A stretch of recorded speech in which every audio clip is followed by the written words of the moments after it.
Përshëndetje të dashur dëgjues, mirë se erdhët edhe këtë të shtunë në emisionin Hynesha, si zakonisht me ju jam unë Elvana Shala. E sonte do të kem përballë një hynesh, një mysafire të cilën zakonisht jeni mësuar ta shihni edhe ajo në profesionin e gazetares. Duke qenë se prej vitesh është autore e emisionit personale, ku ka trajtuar tema të ndryshme, kryesisht politike, por që në fakt ka zhvilluar një diskutim të ndryshe nga emisionet që ne jemi mësuar t'i shohim në Kosovë. Për te i kësaj, sonte krenaren do ta shohim dhe do ta dëgjojmë përmes kartave të jetës së saj. Përshëndetje, mirë se erdhe. Përshëndetje Elvana, faleminderit shumë për ftesën. Është kënaqësi të jem në emisionin tënd, për te asaj që njihemi shumë nga e kaluara, sepse vim nga i njëjti vend, madje për një kohë kemi punuar edhe bashkë në Dukagjin, por edhe për shkak të vullnetit tënd personal, punës, sukseseve, të arriturave tua personale, që në fakt do duhet të ishin edhe shembull i mirë për gjitha vajzat edhe gratë. Faleminderit e dashur, ne kam kënaqësinë me të intervistu sonte, nga se jam mësuar gjithmonë me ardhmë mysafire tek ti. Po. Tash të shohim se si është krenaria jashta ekranit të personales së TV Dukagjinit, por edhe jashta profesionit të saj si avokate, sepse kohën e fundit e ka marrë me një seriozitet të jashtëzakonshëm, duke qenë shumë e suksesshme edhe në këtë fushë. Para se të vim tek hapja e kartave, krenare, unë kam zakon të rikthej të gjitha mysafiret në retrospektiv, si kanë qenë ato kur kanë qenë fëmijë. Çka kujton ti nga fëmijëria jote? Faleminderit shumë për këtë mundësi, po më duket shumë interesant me thonë të drejtën, sepse jam mësu zakonisht unë pra.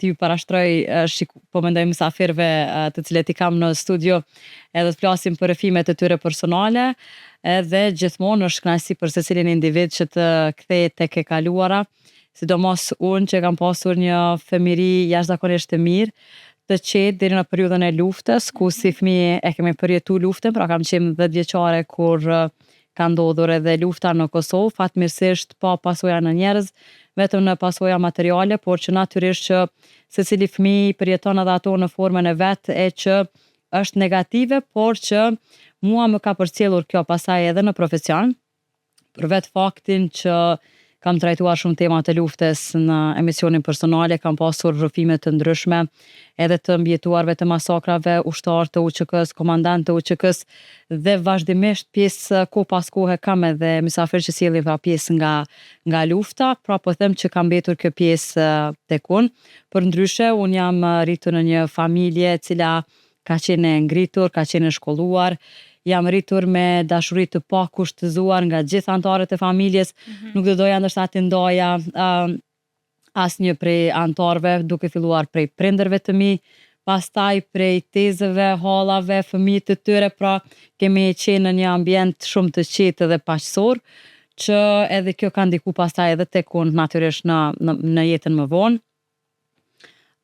Shkollën fillore kam përfunduar në Pej, në shkollën fillore Rami Sadiko, gjimnazin kam pas shkencave natyrore, sepse fillimisht doja që të kisha profesionin të studioj mjekësinë. Në momentet e fundit, në fund të gjimnazit e kam ndru mendjen, sepse kisha një porosi them kështu edhe prej nanës, që dëshiroja ta vazhdoja në fund, edhe që në fakt ndoli shumë më mirë se sa që kisha menduar unë. Gjatë shkollës së mesme, kur isha maturante, nana ime ka ndru jetë. Jetën kemi vazhdu me babin edhe me motrën bashkë, pastaj isha kryetare e unionit të nxënësve të gjimnazit Bedri Pejani, kam bërë edhe aty punë projekte bashkë me shumë shokë dhe shoqet e mia. Kur e përfundova shkollën e mesme, fitova bursë, vazhdova studimet në Pej, në fakultetin juridik. Në të njëjtën kohë, pastaj u inkuadrova edhe në televizionin Dukagjini, që vazhdoj të jem pjesë e këtij mediumi, por sot me angazhim të jashtëm, sepse veç kam marrë licencën pra vitin e kaluar si avokate, tash kam edhe zyrën time në Prishtinë dhe po e bëj këtë profesionin e ri. Nuk jam dalur, kam vazhduar masterin në Prishtinë, pastaj edhe doktoraturën në Tetov, dhe kështu kam një farë përmbushje kështu të mirë sa i përket shkollimit. Natyrisht edhe të suksesshme një pas një, do të thoja.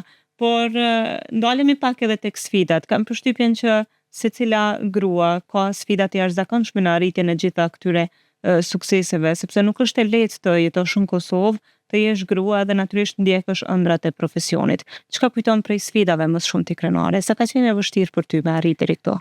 Natyrisht që po, se cila grua, po ndoshta nuk do të kisha nda gratë dhe burrat, sepse çdo person që dëshiron të arrijë diçka më shumë ka sfida para vetit. Grave do t'ju shtoja pastaj me mësinë që është sigurisht e bën pak më të vështirë arritjen në profesion. Natyrisht. Dhe mbas secilas grua nuk dëshiroj pra që të qëndroj gjithmonë dikush. Unë jam për atë që secila grua është vetë e fortë, pra ekziston një vullnet, një dëshirë e madhe, një ambicie për të me arrit një qëllim, sepse të gjitha të tjerat pastaj edhe ka përcehen. Kam pas sfida të ndryshme, mund ndoshta ta përmendi më shumë lodhjen. Shpesher thom kam fituar një lodhje kronike nga puna, sepse ka qenë sfidë edhe me studiu, edhe me punu, pastaj edhe me qenë nën, mi rrit fëmijët, e të njëjtën kohë pra t'i bëj gjitha ato punë, por që edhe pa përkrahje shpeshherë, por që me një vullnet shumë të madh, secila grua mund t'ja dalë. Pra, mbas secilës grua qëndron vetja vet.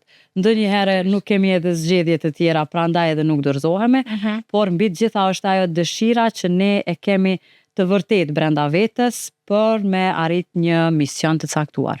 Absolutisht. Sot si avokate, në cilat raste është më shumë e fokusuar krenarja ti trajtoje? Unë them të drejtën, doktoraturën e kam të përfunduar, jam e specializuar për drejtën biznesore, pra merrem më shumë me shoqëri tregtare, me korporata, por që punë kam edhe nga aspektet të tjera, si që është e drejta civile, sepse e drejta tregtare apo biznesore është pjesë e drejtës civile, nga kjo rrjedh pastaj edhe drejta familjare, drejta pronësore, dhe çështjet e tjera, drejta e detyrimeve që janë borxhet e të tjera. Por palën anash edhe ato penale, për mua penalja nuk e di, ndonjëherë mendoj them pse nuk e kam marrë si specializim, sepse më ka pëlqyer gjithë. Kam raste edhe nga e drejta penale, e bëj me shumë qef edhe me shumë dëshirë.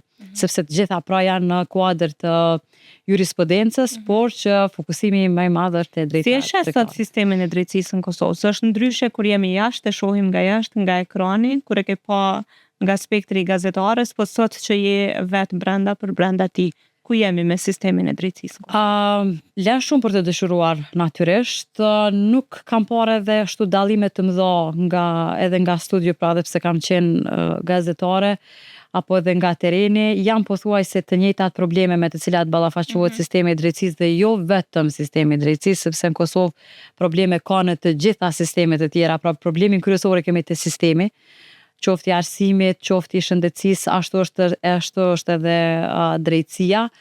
Ka po shoh potencial të ri tek të rinjët, pra gjyqtarët të ri, tek prokurorët të ri, të cilët e kanë marrë punën me seriozitet, ajo çfarë nuk më pëlqen, them të drejtën, është ndoshta qasja e tyre që dëshiroj që ky sistem mos tjetë ashtu arrogant, pra ky është dallimi që unë jam befasuar kur kam hyrë brenda, pra kam pa një farë lloj arrogance më të madhe, po se sa ne që e shohim jashtë, ndonjëherë edhe pa fajin e tyre, por si dhe që tjetë kjo dëshiroj që tjetë përmirësimi tyre, pastaj gjyqtarët kanë shumë. Si reagon krenarja në këtë rast përballë arrogancës brenda gjykatës? Po, unë personalisht se duke shumë tipi qetë në dukem deri dikun.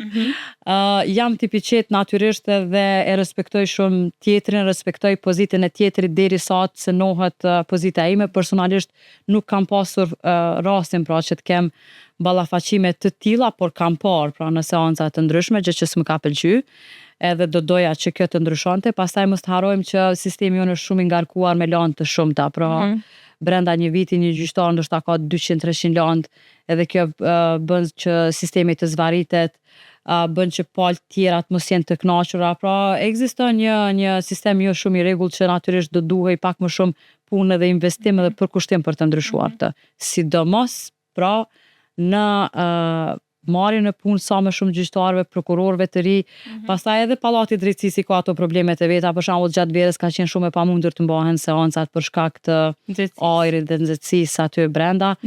Kam pa shumë lanë të gjyqtarëve që rinë edhe në tokë, pra sepse nuk kanë ku t'i vendosin, ka probleme të ndryshme, por mbi të gjitha ekziston një vullnet i tyre dhe dëshira që për t'i realizu. Mirë, sot jeni nën e 2 fëmijëve të mrekullueshëm, cilin profesion do t'ua preferoje fëmijëve? Avokaturën apo gazetarin? Asnjërin. Asnjërin, pse? Nuk do ta preferoj asnjërin. Janë profesione të vështira, pra nuk janë profesione të lehta. Unë kam pas një vullnet shumë të madh kur kam marrë profesionin e gazetarisë fillimisht, pra gazetarinë e kam pasion të lindur, ndërkaq avokaturën apo jurisprudencën e kam të zgjedhur. Pra edhe nga rrethonat, por po e shoh që edhe ky është një profesion kogja i ftohtë dhe kërkon një përkushtim dhe një përgjegjësi kogja të madhe, ose ndoshta të paktën unë jam person që e marr punën me përgjegjësi, qoftë si gazetare, qoftë si avokate, dëshiroj që puna të jetë e përpikt edhe shpesh herë edhe e përsosur. Fëmijëve të mi do t'ju dëshiroja profesione që janë pak më të thjeshta, edhe pse ata në fund të fundit do të zgjedhin, po e përmendi një rast. Ishim tek një shoqe imja në një dyqan edhe po e pyeta ajo të dy fëmijët e mi, tha, çfarë dëshironi të bëni kur të rriteni? Tha se nana ju ka përfundu doktoraturën. Froni tha unë basketbollist dhe Mia tha unë këngëtare. Dhe për një herë kam filluar aty që të qeshin. Kjo tregon një formë që unë nuk ju imponohem. Ju imponohem tani sa në shkollën fillore, pra që gjithsesi është një sistem që ata nuk kanë ku të ikin. Me fëmijët e gjeneratës së sotme është pak problem sepse kundërshtojnë formën e të mësuarit, se janë gjenerat më tepër e teknologjisë dhe preferojnë ndoshta që më shpejt të mbrinë të suksesi. Ne jemi gjenerat pak më e vjetër, por si do që tjetë është një sistem që duhet patjetër me kalu, e pastaj profesionet le të zgjedhin vetë. Një pyetje të fundit në këtë pjesë të parë, je pro apo kundër inteligjencës artificiale? Më shumë jam kundër. Duke parë rrezikshmërinë e saj, pra është një potencial që do të krijoj pastaj shumë probleme të mëdha. Për shembull tash e lexova së fundi me profesioni i së ardhmës që do të jetë më shumë i kërkuar, do të jenë kompani të cilat do të bëjnë verifikimin e videove apo audio incizimeve se a janë reale apo nuk janë reale, dhe kjo pastaj mund të sjellë të lashe të mëdha. Pra sot e shohim se dallohet çka është e krijuar prej inteligjencës artificiale, llogaritën e të ardhmen kur kjo do të përsoset, ne nuk do ta kemi mundësinë të shohim veten tonë se a jemi vërtet ne apo nuk jemi. E pash një video diku të Donald Trump, video natyrisht u dallojke, pra që është me inteligjencë artificiale, por zërisht u dallojke, thëke që shqiptarët janë populli më i fortë në botë. Pra mund të ketë manipulime të shumta që mund të sjellë, po ashtu edhe tek truri i secilit njeri, kjo po ndihmon, pra për diçka nëse përdoret në një masë të caktuar, por edhe mund të dëmtoj shumë. Pra mund ta bëj shumë pasiv trurin dhe siç e thash, pra fëmijët veç sot kanë nis ta përdorin inteligjencën artificiale për t'i bërë detyrat e tyre që unë fëmijëve të mi nuk ju lë, sepse kjo pastaj çfarë nuk di asgjë kur dal në profesionin e tij apo në punën e tij, është rrezikshme sepse në njëjtën kohë do të qes jashtë funksionit dhe profesionet të shumta. Dhe madje edhe do të lë shumë njerëz pa punë. Po. Me reformat e reja që po i planifikon UKB-ja, rreziku është shumë i lartë që shumë agjenci të mbyllen pikërisht për shkak të inteligjencës artificiale, dhe këtë natyrisht nuk do donim që ta prekte shtetin e Kosovës nas. Po do t'jetë edhe Kosova pjesë e kësaj, bile Kosova po shkon shumë hapa përpara, edhe jemi baraz me shumë vende të tjera në këtë aspekt.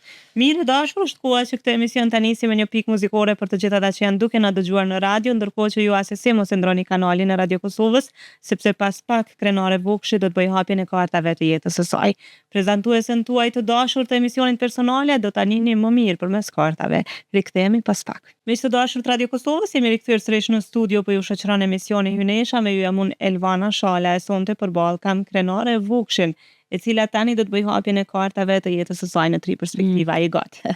Jam kurioze. Do sjellë një kartë nga e kaluara, në fillim, në mes, në fund, ku të duash, nga e kaltërta.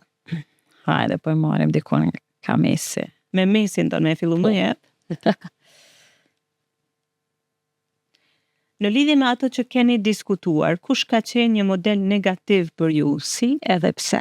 Do doja të flisja se kush do të kishte qenë një model pozitiv. Mund ta bëjmë edhe atë pyetje pas kësaj. Fillimisht kam shumë, po gjatë jetës kam takuar shumë persona të cilët më kanë dhënë edhe modelin negativ edhe modelin pozitiv, pra ndoshta muj me thonë që nga familja, pastaj edhe tek shoqëria, rreti, puna sidomos puna, sepse kohën më të madhe pastaj e kam kalu në punë, më shumë kanë kalu kohë në punë se sa në familje. Ka persona që nuk më kanë pëlqy, që fatmirësisht edhe pse jam futur e re shumë në punë, nuk i kam marrë modelet e tyre. Nuk të doja ndoshta të përmendja me emra, por ka persona që Po a mund të shmë na tregu ngjarjen, pse e cilëson si person negativ? Ka qenë ndonjë këshillë e keqe prej ti ose prej saj? Jo, ndoshta më tepër, jo në këtë aspekt, por më tepër i kam parë sjelljet edhe reagimet e atyre personave. Unë them të drejtën, pikë të dobët e kam intrigën, edhe përqeshjen, pastaj të merrem me jetën e dikujt që nuk takon fare, ose për shembull je shoqe ose shok koleg me dikë dhe pas atij flet pas shpindës, to kanë qenë reagimet e para që unë nuk i kam mësu në familje, sepse familjen time jemi gjithë me letra hapur, si të mirën, si të keqen. E kemi thënë hap taze, jo vetëm në familjen time të ngushtë, por në familjen më të gjerë. Pra hipokrizia është për mua një ves shumë negativ, që nuk e dua dhe personat të tillë i marr persona negativ. Dhe më duhet Edhe që sa më sigurisht i shumë t'i largon largoj. nga vetja, natyrisht. po. Mirë, flasim tani për personin pozitiv, me që veç e përmende. Kush ka qenë një model pozitiv për ty në jetë? Pas prindërve të mi, model pozitiv ka qenë tezja ime, e cila nuk është gjallë, pra nuk jeton. Pse ka qenë model pozitiv tezja? Ka qenë një prej fillimisht, pra ka qenë si person, shumë person pozitiv, nuk e ka pasur këtë hipokrizin, nuk e ka dashur kontrollin tek të tjerët, na po flasim për aspektin njerëzor. Natyrisht. I ka mirëpritur të gjithë që i kanë shkuar në shtëpi pra me buzëqeshje. Bile më kujtohet edhe momentet e fundit të jetës së saj, kur ajo u sëmu edhe ka pas një sëmundje kogja të rëndë, pra edhe pse nuk na njihte mirë, buzëqeshjen e ka pas Si gjithmonë. mundonte. Në anën tjetër ka qenë një grua shembull, sepse ka qenë prej mësuesve të para në qytetin e Pejës, ka qenë veterane arsimit, ka qenë fëmija më i madh në familjen e nënës time, kur ishte duke studiuar për agronomi në Sarajev, është dashur që t'i lë studimet edhe të kthehej ta ndihmonte familjen e saj, sepse të gjithë të tjerët, sepse babaju kishte vdekur, dhe të gjithë të tjerët ishin më të vegjël, ka punu forma të ndryshme. Më kujtohet kur tregonin që ka punu edhe vek, pra që kanë qenë ato të pijat, pastaj ka shku në shkollë, ka dhënë mësim në fshatin Strellës të komunës së Dëqanit, kanë shku me autobus dhe forma të tjera. Në kohën kur arsimi ka qenë, pra pagat në arsim kanë qenë shumë të vogla, ajo filloi me një biznes të merej, pra e shndroi dhomën e saj në një butik, ku vinin pra shumë gra, dhe jo vetëm ajo, por kishte edhe kolegë të tjera që ishin mësuese të qytetit të Pesë, pra një sakrificë jashtëzakonshme e mbijetesës. Pra edhe ishte mbi të gjitha, pos që ishte njerëzore profesionale, ishte edhe një grua e cila e ka sjellur për herë të parë dhe modën në qytetin e Pesë, pra ka qenë e njoftun për veshjen e saj që e ka pas, për stilin e saj të veçantë, pra bënte shopping jo vetëm në Pejë, në Prishtinë, po edhe në Shkupe deri në Stamboll. Ka bërë pushime, unë pastaj kur i shikoja fotografit viteve 70-ta, ndoshta edhe 60-ta, pra me shoqëri kanë shkuar në pushime të ndryshme në Kroaci apo vende të tjera, ka qenë një grua në kuptimin e fjalës e emancipuar, por pa lënë anash pra edhe këtë pjesën njerëzore të saj. Kjo ka qenë për mua, pra më ka dhënë ato që një grua nuk duhet të dorëzohet, pa marrë parasysh sfidave të cilat i dalin në jetë, dhe duhet të gjitha t'i ketë kompakt, pra edhe anën njerëzore, edhe ato të pamjes së jashtme, por gjithashtu edhe profesionale. Shumë e mirë kur kemi modele të tilla në jetë për t'i marrë nga to, por edhe për t'i transmetuar pastaj tek gjeneratat e reja, sepse kam përshtypjen që këtë lloj modeli që ti e ke marrë gjatë jetës e transmeton sot edhe tek fëmijët e tu. Çka thotë e tashmja në këtë pikë? Zgjidhe një kartë nga e kuqja. E tashme, pranishmja. Pranishmja, okej. Hajde për me të fundit, ne e ndajmë mbështetje në lloje emocionale, teknike dhe praktike. Merrni parasysh shembullin më poshtë. Nën A, tek kush mund të mbështeteni për mbështetje teknike në këtë moment, dhe nën B, tek kush jeni në gjendje të mbështeteni për një mbështetje emocionale në këtë moment. Kur themi në këtë moment, jo tani për tani në studio, por në të tashmen tënde. Fatmirësisht kam pasur gjithmonë një rreth shumë të mirë, qoftë familjar apo edhe shoqëror, edhe kam pasur persona që më kanë ndihmuar qoftë në aspektin moral, pra të shtytjes morale, të përkrahjes, po ashtu edhe në aspektin teknik. Ne si gra kemi më shumë nevojë ndoshta për aspekte teknike që mbështetemi shpeshherë. Po nganjëherë edhe emocionale, sepse jemi më të buta si qenie. Emocionale, kam shoqet e mia shumë të mira, që i kam disa prej tyre shumë të veçanta, që mund të ndaj momente kur unë nuk jam mirë me to dhe marr këshilla prej tyre, pajlo nanash edhe familje natyrisht, pra e kam edhe një hall në këtë rast sepse përmenda tezën, po e kam edhe një hall që kur kam shumë ndonjëherë ndoshta ndonjë breng që mund ta diskutoj sidomos për çështjet e familjes është fjala.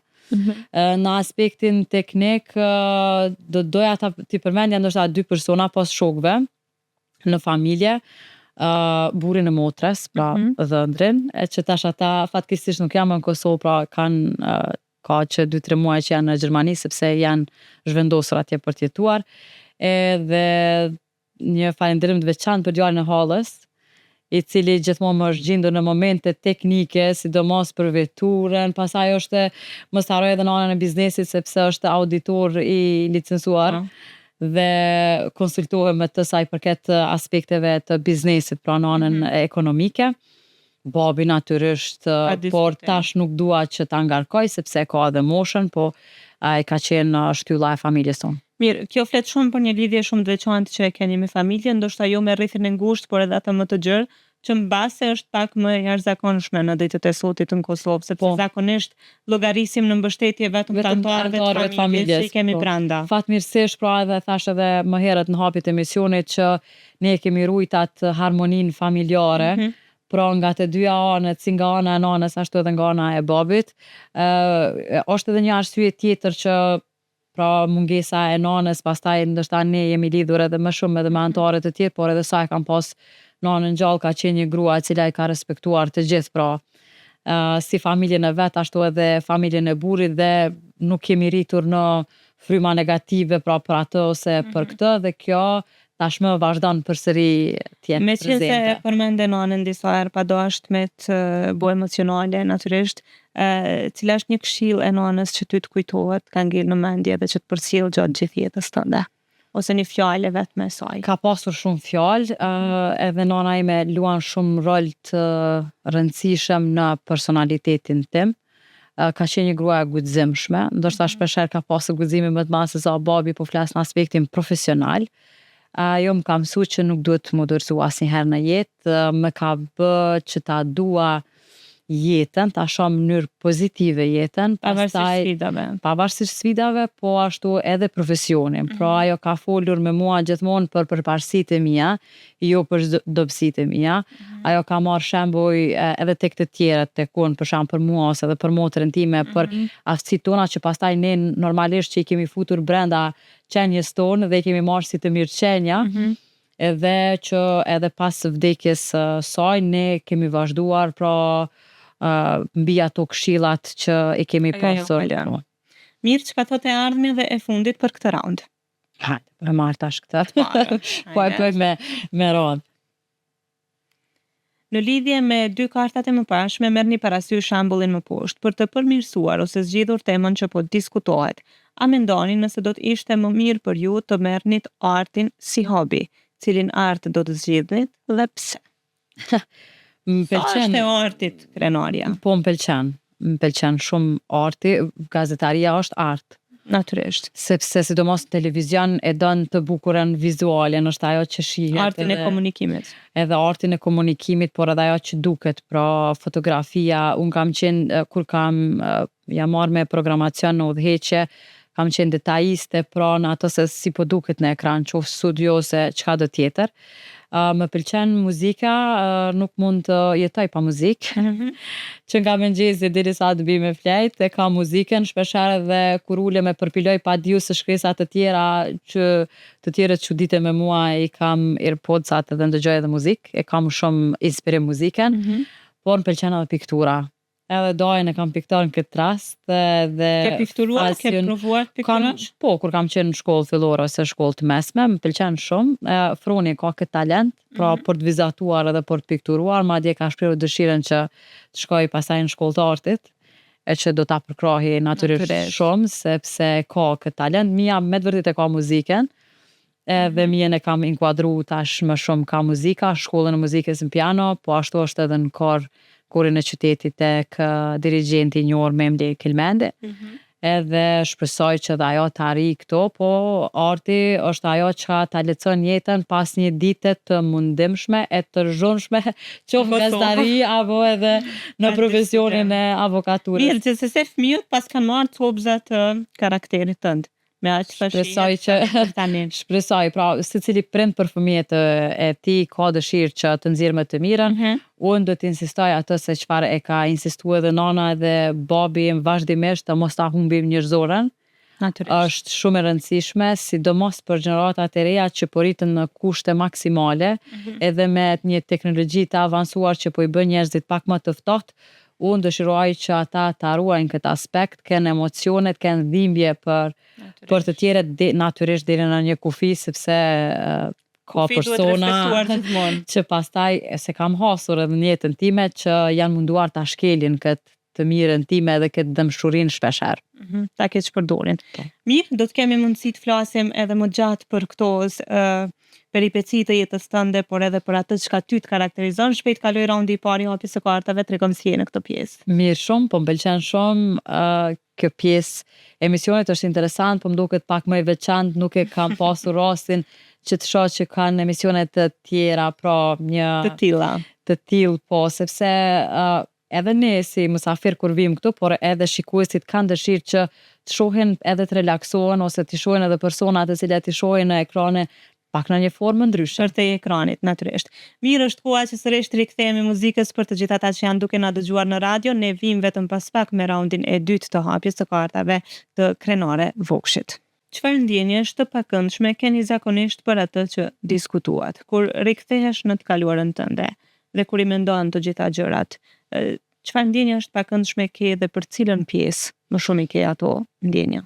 E kam të kalu këtë fazë kur unë jam ndje keq për të kaluarën, për shkak të përjetimeve të ndryshme, thjesht nuk ndjej mua asgjë. Janë kujtime, disa të mira, disa jo të mira, ato përvojat jo të mirat jam munduar dhe mundohem t'i kthej në mësime. Gjithmonë? Sa Gjithmonë. ka qenë e vështirë me mbritë deri në këtë pikë? Se kam përshtypjen që është goxha një Sigurisht po, por që punë e madhe me veten tënde. të duhet një forcë e madhe e brendshme, që vetëm vetja jote mund ta gjej edhe mund ta shfaq. E kam ushtru këto me kalimin e kohës, sepse kam parë që është shumë e kotë të merrem me të kaluarën, e kaluara mbetet e kaluar, pra çfarë ka kaluar do të mbetet aty. Çfarë kemi mësuar duhet të marrim me vetje dhe të ecim përpara ta përpunojmë, sepse për ndryshe do të mbetemi duke jetuar në të kaluarën e që ajo të mban peng pastaj, qoftë për të tashmen, po ashtu edhe për të ardhmen. Për të ardhmen. Natyrisht. Ke pasur raste që ke kërkuar edhe ndihmë profesionale Po, për ta bërë veten deri në këtë pikë? po. Sa i kushton rëndësi shëndetit mendor dhe emocional? I kushtoj kogja shumë. Rëndësi ndoshta më shumë i kam kushtuar gjithmonë rëndësi shëndetit mendor se sa shëndetit fizik, me thënë të drejtën. Fillimisht jam pasionante e librave të psikologjisë, që prej shkollës mesme kam lexuar librat nga fusha e psikologjisë, asnjëherë në jetë nuk kam mundur që të lexoj romane. Nuk e di, e kam ashtu dobësi ndoshta të lexoj një tregim që në fund nuk di çfarë të nxjerrë, po diçka. Romanet ose lektyrat i kam lexuar vetëm për shkak të obligimeve që i kemi pasur në shkollë, e që sot i kuptoj fëmijët e mi shpeshherë kur hezitojnë me lexu, se në fakt nuk është që sjellin diçka, po ndoshta është zhvillimin e një imagjinate ose diçka të tillë, për mua personalisht asgjë. Kjo ka qenë pjesa e parë, gjithmonë asnjëherë nuk jam dalur duke lexuar, fillimisht nga psikologjia, pastaj kam kaluar edhe në nivele të tjera, pak më të larta, pak më filozofike, siç është teozofia që sot për mua është shumë e rëndësishme, bën pjesë prej shkencave më të rëndësishme që i lexoj kohë pas kohe. Dhe tash është edhe psikoterapia që në mas të madhe ka fillu t'i kushtohet rëndësi në Kosovë. Po, Nuk është që përpara shumë e kemi mirë, folë për të. jam mundu të bëj meditim edhe vetë në shtëpi, pra kur ndoshta njerëzit nuk e kanë ditë çka është meditimi, edhe nuk edhe shumë prej tyre më kanë kundërshtu. Edhe kur e kam diskutu qoftë në familje, po flas fillimisht për familje, pastaj edhe në punë edhe në shoqëri, ndoshta edhe më kanë përqesh çka është kjo. E kanë lidh me budizmin e ku ta diun. Pastaj kam bërë edhe yoga, tash po mungon shumë, besoj që do të kthehem sepse nuk isha kohë që të merrem me këtë. Kam kërkuar edhe ndihmë profesionale, momentet të caktuara, Mendon që pandemia na i ka thy pak këto tabut e rëndësisë së shëndetit mendor, sepse duket sikur deri në kohën e pandemisë nuk është që në Kosovë është folë shumë për këtë pjesë, ose i është ditur rëndësia psikologëve ose psikoterapeutëve. Po, është pjesë e rëndësishme kjo, sepse njerëzit ndoshta kanë pasur nevojë për një pushim siç ishte pandemia, pra të mos lëvizte gjithçka. Dhe pastaj edhe rrjetet sociale, sepse të gjithë njerëzit u fokusuan tek teknologjia, tek rrjetet sociale, edhe ato e bën të veten, u qetësu gjithçka, pra unë vete e ndjeja atë kur delja në qytet, pra që nuk lëvizte asgjë dhe që secili njeri besoj që kishte nevojë ta përjetonte me veten e vet. Të merrej më shumë me veten e vet, dhe kjo është një prej arsyeve pra që njerëzit sot merren, por mos harrojmë që edhe rrjetet sociale pra vazhdimisht e kanë bërë të mundur që njerëzit sot të dinë më shumë. Por në të njëjtën kohë janë edhe një lloj ngarkese emocionale.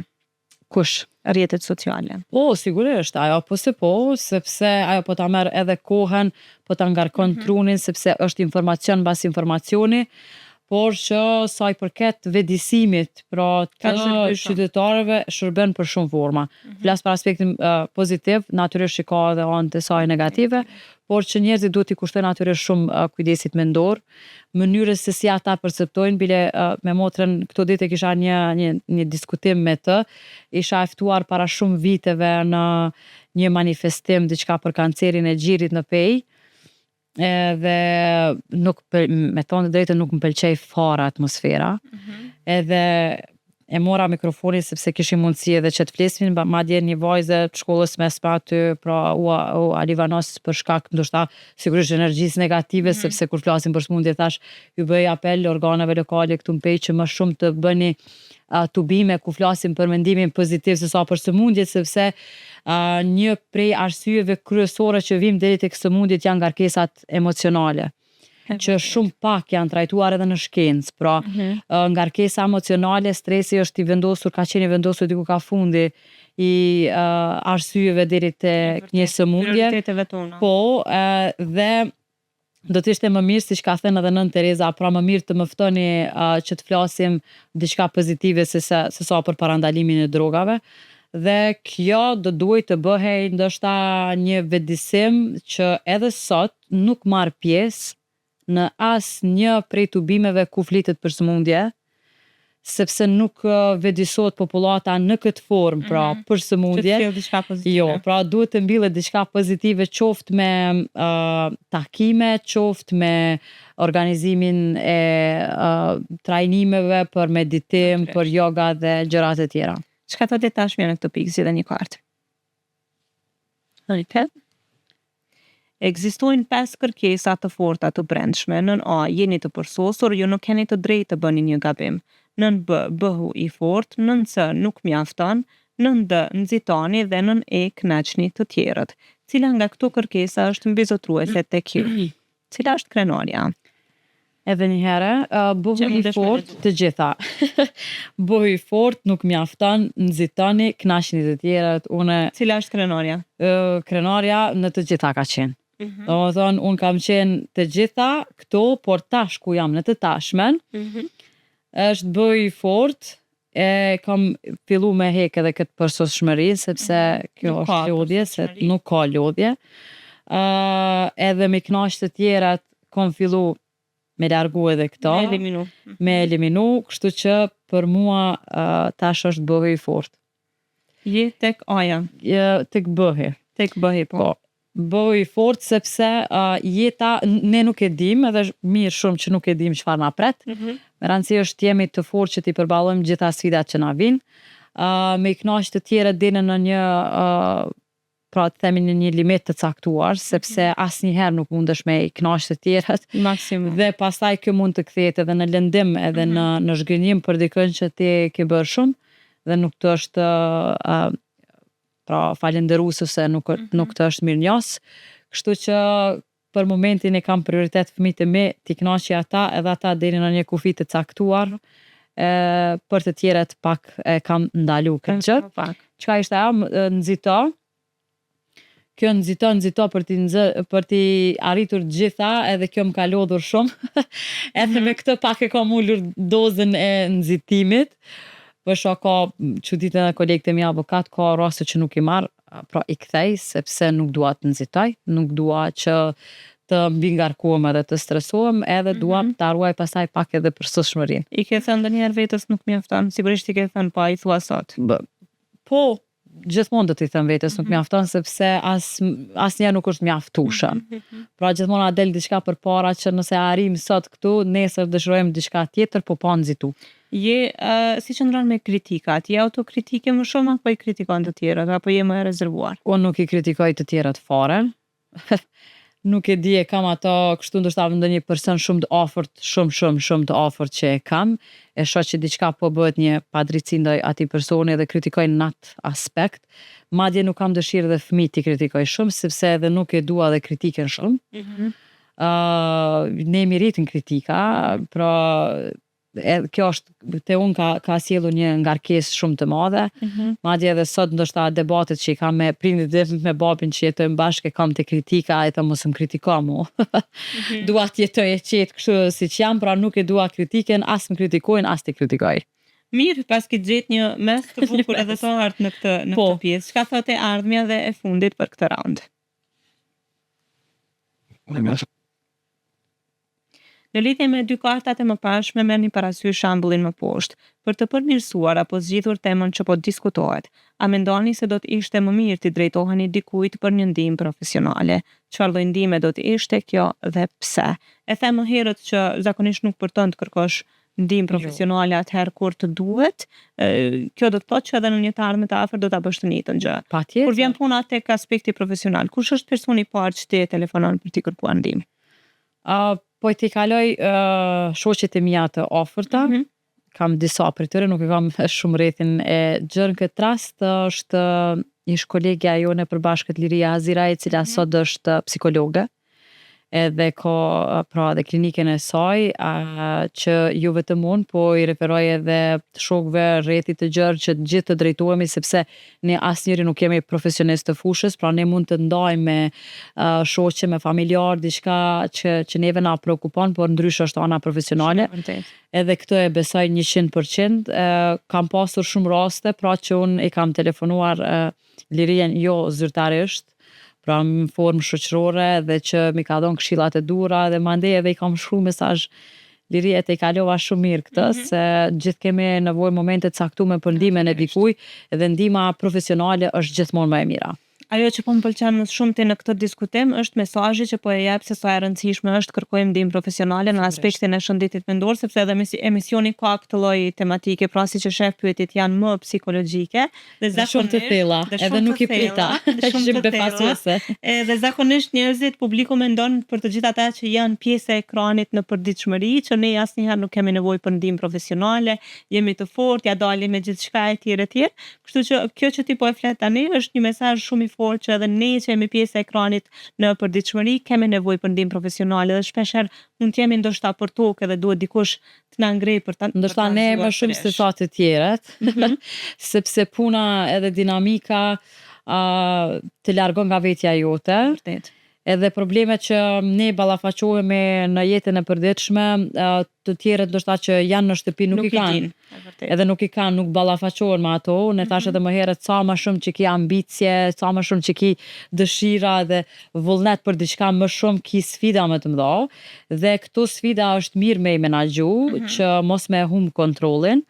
qoftë për veten tonë, qoftë pastaj edhe për shëndetin fizik, sepse këto Lidhen me padyshim njëra e kanë ndikimin shumë të madh. Mirë, në këtë pikë të emisionit unë i pyes mysafiret se sa janë të lidhura me muzikën. Ty s'kam nevojë se veç na the në pjesën e parë që zgjohesh në mëngjes edhe e përfundon ditën me muzikë, cila do të ishte një pikë muzikore që ne mund ta plotësojmë vetëm për ty sonte në valët tona.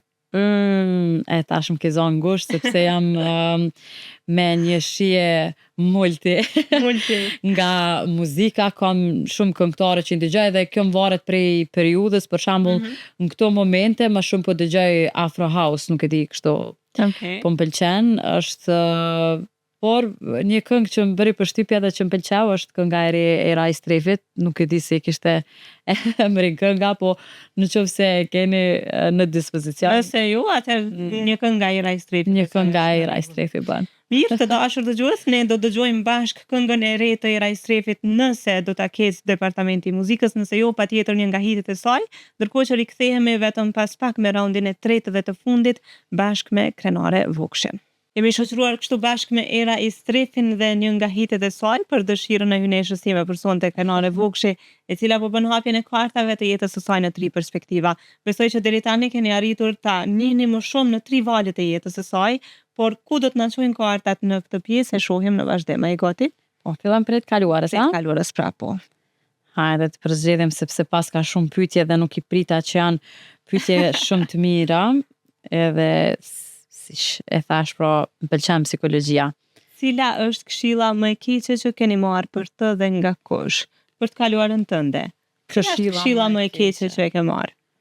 Edhe prej kujt? Me thonë Ose në të kaluarën tënde? Po, dhe në të kaluarën nuk po më kujtohet, ndërsa pse kam filluar ta fshi të kaluarën nga kujtesa. Gjithsesi diçka na ngelet në mendje, zakonisht gjanat negative na ngelen më shumë se sa ato pozitivet. Sado që tentojmë t'i fshim. Me thonë të drejten, Elvana përbes, po mundona ta mendoj ndonjë këshill të keqe, po nuk po më kujtohet, nuk ndoshta ndonjëherë dikush nëse ka dashur që të më nxis diçka, këtë ndoshta mund ta marr kështu si diçka negative kundrejt dikujt, që ndoshta në ato momente edhe nuk e kam kuptuar, po e kam kuptuar më vonë. Kam hasur gjatë jetës persona të tillë nxitës, që sot di mirë me bo dallim, po të kaluarën nuk kam ditë, po me kalimin e kohës e kam kuptu, kjo ndoshta do t'jetë diçka që... Mirë, mund të konkludojmë që nuk e pas ndonjë këshill ashtu tepër alarmante përderisa edhe nuk po të kujtohet. Çka thotë tashmja në këtë pikë?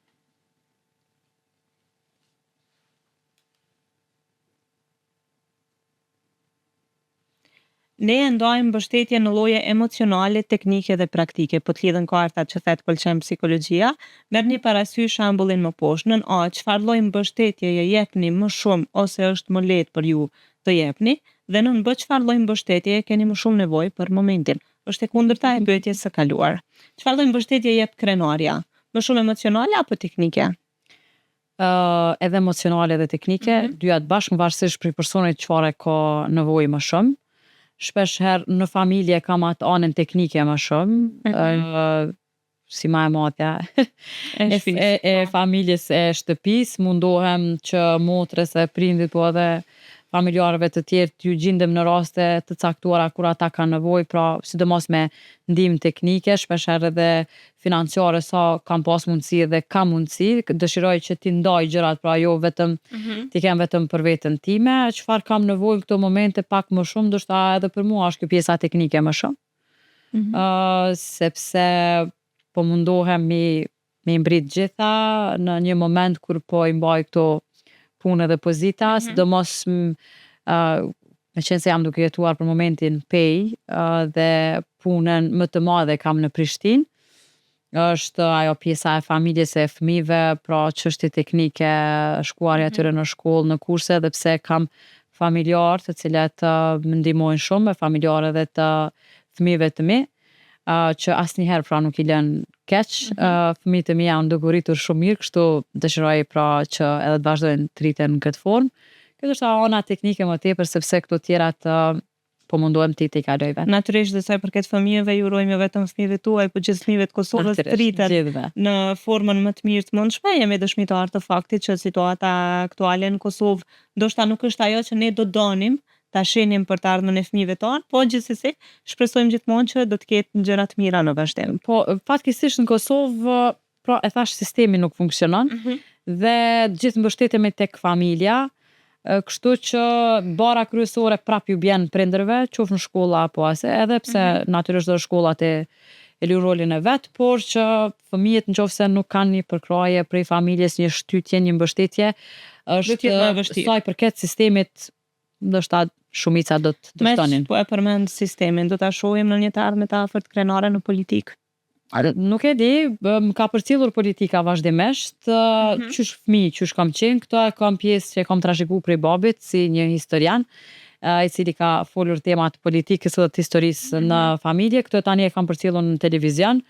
Kam qenë edhe pjesë e politikës në kaluarën, pra kam qenë në partinë Ora, nëse e mban mend, sepse nuk ekziston më një parti, po. Kam qenë kryetare Nga ka ardhe dhe vetë kryetari PS aktualisht. Po, Gazet Muhaxheri, pra kemi qenë bashkë. Ai ka qenë kryetari i Degës, unë kam qenë kryetare e Trive në atë kohë. Se nuk e vazhdove? Nuk e vazhdova sepse u fokusova në gazetari. Edhe për mua ishte një pasion, edhe dëshiroja që ta zhvilloja veten dhe nuk është etike që të merresh edhe me gazetari edhe me politikë dhe politika ka kohë. Nuk e përjashtoj si mundësi në të ardhmen, pra nuk them që nuk do t'jem asnjëherë, por tash për momentin jam e fokusuar tek biznesi. Mirë shumë, edhe ne turojmë sukseset më të mira në këtë pjesë, çka thotë e ardhmja dhe e fundit për këtë edicion. Hajde, po më duket sikur duke përzgjedhur një fitues. Tek loja e shpërblyese. Fituesit këto janë publiku që kanë marrë informacione të jashtëzakonshme prej teje dhe këshilla në të njëjtën kohë. Në lidhje me dy kartat e mëparshme merrni parasysh shembullin më poshtë. Përcaktoni një qëllim për cilin do të punoni, për çfarë duhet të shpenzoni më pak kohë për të arritur atë. Cili është një qëllim i ytë në një të ardhme të afërt që mendon se nuk të duhet shumë kohë për të shpenzuar për të arritur? Qëllim për të arritur në aspektin material apo profesional apo personal, s'ka rëndësi. Nuk e di çka nuk duhet mi kushtu shumë kohë për me arrit. Zakonisht ne kur dëshirojmë me arrit diçka i kushtojmë kohën më të madhe. Maksimumin, ndoshta tash kjo pjesa në televizion nuk pi kushtoj shumë kohë dhe po bëjmë punën më të shpejtë, më të lehtë. Këtë pjesën tjetër në avokatur, po duhet një përkushtim pak më i madh sepse jam në fillimet e këtij profesioni dhe kësaj karriere. Në aspektin material pastaj natyrisht që kam shumë dëshira. Kam shumë dëshira, shpresoj që t'i realizoj. Po për gjitha duhet pak ma shumë mund.